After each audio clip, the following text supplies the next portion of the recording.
हाय मैत्रिणींनो, कशा आहात? मस्त ना, मजेत ना, असायलाच पाहिजे. चला तर मग आता तुम्ही म्हणताल आज ह्या व्हिडिओमध्ये हे फोटो कशाचे आहेत, तर आपण आज बघणार आहोत हे सद्गुरू बैठकीचे समर्थांचे प्रतिमा आहेत. तर आपण आज रोज शेतात कामाला जातो, पण आमच्याकडे बुधवारी बैठक असते बघा. माचनूरला जातो आम्ही बैठकीला बघा. हे आप्पा स्वारी आहेत, आई स्वारी आहेत, जिल्हादा स्वारी आहेत, नाना स्वारी आहेत, आणि ही गणेशाची मूर्ती, हनुमंताची मूर्ती, शिवसमर्थाची मूर्ती, आणि बघा ही मूर्ती सद्गुरूची मूर्ती आहे. आपण बुधवारी बैठकीला गेलो. आज निवांतच आहे बघा, आरामाने.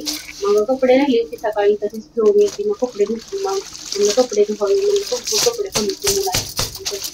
आज सुट्टी असते गुरुवारी आपल्याकडे. मग कपडे घालायचे माझ्या आता.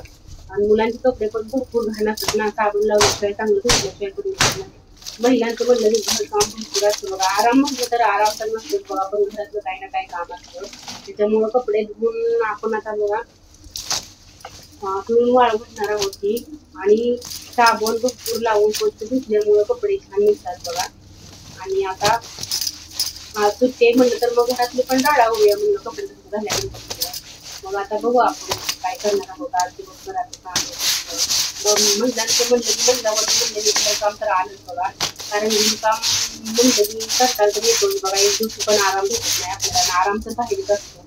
आराम करायचं म्हणलं तर घरात काय ना काय काम निघतं. दिवाळीचं सुट्टी झाली आता, त्याच्यामुळं राहिलेलं काम, रोजचं डेलीचं काम कसं लागतं, त्याच्यामुळे रोजचं काम पण तर राहिलेलं असतं. एक्स्ट्रा कपडे राहिलेले असतात. त्याच्यामुळे आज भरपूरच कपडे पडलेत बघा. आणि आता इथं भांडी पण आपली घासून झालेली आहेत. कपडे भांडी घालल्यामुळे आता भांडी घातलेली आहेत. मग दुपारची अशी वेळ झाल्यामुळं मुलांचं मिस्टरांचं म्हणणं होतं की भेळ कर. मग आता इथं भेळ केली बघा, मस्त अशी कांदा वगैरे टोमॅटो टाकून बघा. कोथिंबीर पण होती. मग टोमॅटो टाकलं, कोथिंबीर टाकली, आणि जरा असं आपण इथं गुळाचं पाणी पण केलं. मग आता ही मुलाला आंबट गोड आवडतं ना छोट्या मुलाला, म्हणून म्हणलं की त्यात थोडंसं आपण गुळाचं पाणी पण ओतूया म्हणलं. त्याच्यामुळे छान चव पण येते बघायला भेळला. मग भेळ तर अशी इतकी मस्त झाली बघा, अशी खावावी वाटत होती.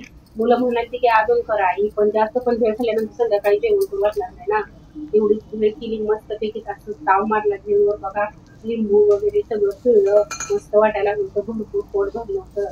आणि आता मुलं बाहेरच खेळायला गेली, त्याच्यामुळे अजून जर जास्त राडा पडला होता बघा. दिवसभर घरी राहिला तर पण काय सांगू नका, आराम तर भेटतच नाही, सारखं काम काम काम काम. त्याच्यामुळे बघा आता नुसतं तर म्हणायला खूपच छान झाले, विकत रिव्ह्यू झाले. कारण कसं आहे, चिरमुरं असलं ना, चिवडा असला ना, त्यात सगळंच आपण साहित्य टाकलेलं असतं. आणि अगोदर दिवाळीला चिवडा केलेला आहे, शेव वगैरे भरपूर होती. आणि आता 5 वाजलेले आहे बघा. आपण झाडून काढलेलं आहे इथलं बघा, अंगण वगैरे सडा वगैरे टाकलेला आहे. तिथं झाडांना पाणी वगैरे घातलेलं आहे. तिथं झाडांची फुलं पण भरपूर अशी आहेत बघा. लाल फुलाचं झाड आहे, गुलाबाचं आहे बघा. ते पण लाल पण छान फुलमुळे मोठं पण आहे बघा. ती मस्त असं आहे. गुलाबाचं पण लावलेलं गुलाबाचं, इकडे पण लाल गुलाब आहे. आणि बघा ही पण जास्वंदी, पांढरी जास्वंदी आहे. मस्त असं फुलं आहेत बघा. आणि रोज देवाला पण आपल्याला व्हायला फुलं लागतात ना. तिकडं मोगरा आहे, कलिरीचं आहे, भरपूर असं झाडं लावली बघा आपण.